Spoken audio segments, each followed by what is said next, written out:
And to break all of this down and a whole lot more, let's welcome in business and markets analyst Dan Geltrude. Dan, good morning. Okay, so Spirit was actually founded by Boeing before the company divested all the way back in 2005.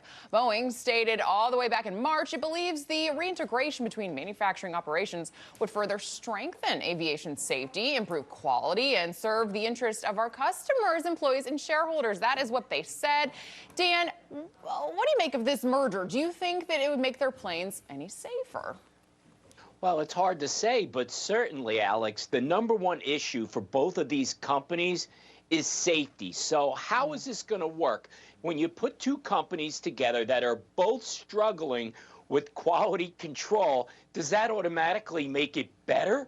Excuse me. I don't think so. Yeah. So I want to see what the plan is to make these two companies come together to improve the product so we don't have airplanes falling apart in midair. That's all that matters right now. Yeah, and I know that the FAA came out yesterday and said that they were looking into the 787 Dreamliners due to safety concerns. Boeing has definitely a lot of improvements to make, for sure.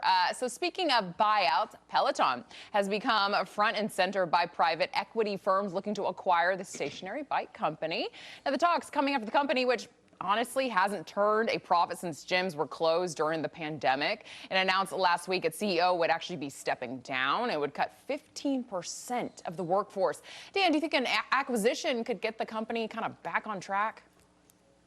Well, it's hard to say, Alex. When you look at the situation here, they had a huge benefit from the pandemic, but they've had 13 straight quarters of losses. Now, to turn around and say, well, we're going to cut expenses and that's going to solve the problem, that's not going to solve the problem. You have a situation here, this company needs to reinvent itself and figure out how to grow.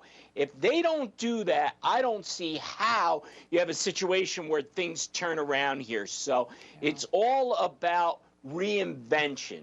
Yeah. Until they do that, they're going to continue to have losses. It is crazy to watch the fall of Peloton. I mean, they were the most popular product during the pandemic, and then to see where they are now.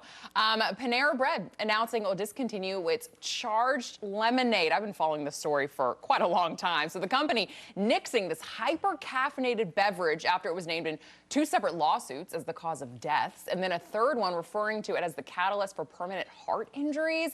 So here, get this, Dan, a large, without any ice, could reportedly contain as much as 390 milligrams of caffeine. That's almost the 400 milligrams recommended as the complete maximum consumption of the drug by the FDA. Dan, did Panera make the right move here to get rid of this drink? I think so. Look, I know there's a lot of people out there that like their caffeine charge. But when you start to balance this out in terms of caffeine versus a heart attack or heart issues, I think it's rather simple in what the choice is. You got to stay away from this. Now, it hasn't been proven necessarily at this point, and we'll see how these lawsuits play out, whether these drinks did in fact cause some type of heart issues.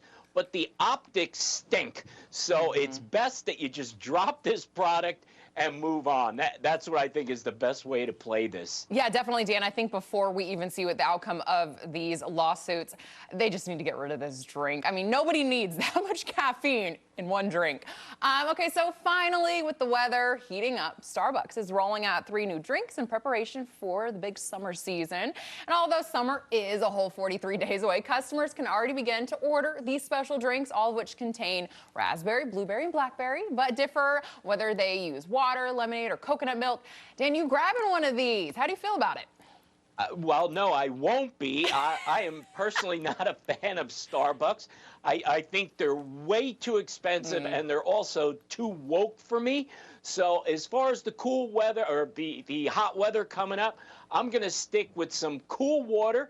This summer, it's cheaper and it's healthier. That's the path I'm taking, Alex. I don't know about you here.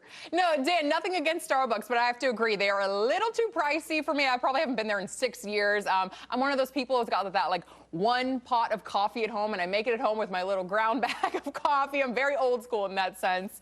Dan Geltrude, thank you so much for joining us this morning. It was a whole lot of fun. Thanks, Alex.